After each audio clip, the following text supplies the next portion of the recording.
Le dispositif que l'on a mis en place sur une année, ça nous a permis d'accueillir 140 habitants de la métropole aminaise, essentiellement âgés de plus de 60 ans, et qui étaient éloignés de l'activité physique, éloignés d'une activité à proprement parler dans un club sportif traditionnel, et qui ont souhaité reprendre une activité physique et adaptée régulière pour justement renforcer leur capital santé. On a retenu le projet du Follet parce qu'il nous proposait un parcours sport, santé et nutrition qui permettait aux seniors qu'on avait repérés comme préfragiles, c'est-à-dire ayant des difficultés, à reprendre une activité sportive, à mieux équilibrer leur nutrition pour vieillir en bonne santé ou en tout cas vieillir plus longtemps en bonne santé. Alors ce matin, les seniors, on a pu aller à leur rencontre et ils étaient vraiment ravis de cet accompagnement qu'on a pu leur proposer. La CARSAT était principal financeur dans cette action, donc on est vraiment très content de voir que finalement ce qu'on a pu investir a de très bons retours auprès des seniors.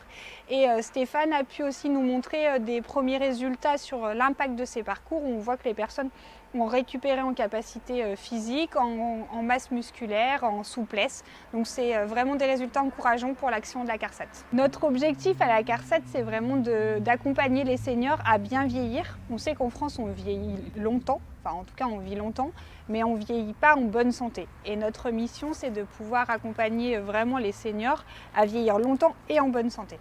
Aujourd'hui, on arrive au cycle d'une année. Et donc aujourd'hui, notre préoccupation, c'est de permettre au public et aux usagers qui ont participé à cette maison sport santé de retrouver, après ce qu'on a appelé nous cette passerelle d'une année, de retrouver et de permettre en quelque sorte au public qui ont participé à notre maison de sport santé de s'inscrire dans une association sportive dite traditionnelle. Et donc aujourd'hui, on a réuni une quinzaine d'associations sportives où justement les usagers peuvent aller à leur rencontre, peuvent pratiquer pour pouvoir ensuite s'inscrire dans le cadre d'un dispositif traditionnel et associatif.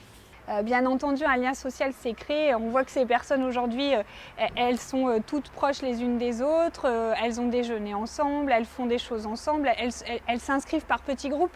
Donc plus que effectivement de l'activité physique et de la nutrition, il y a cette dynamique de lien social qui est aussi très importante. Ça stresse pas? C'est ton équipe, hein, tu le sais. Hein. C'est pour ça, très bien. Bravo! Oui! Et c'est la bataille serrée.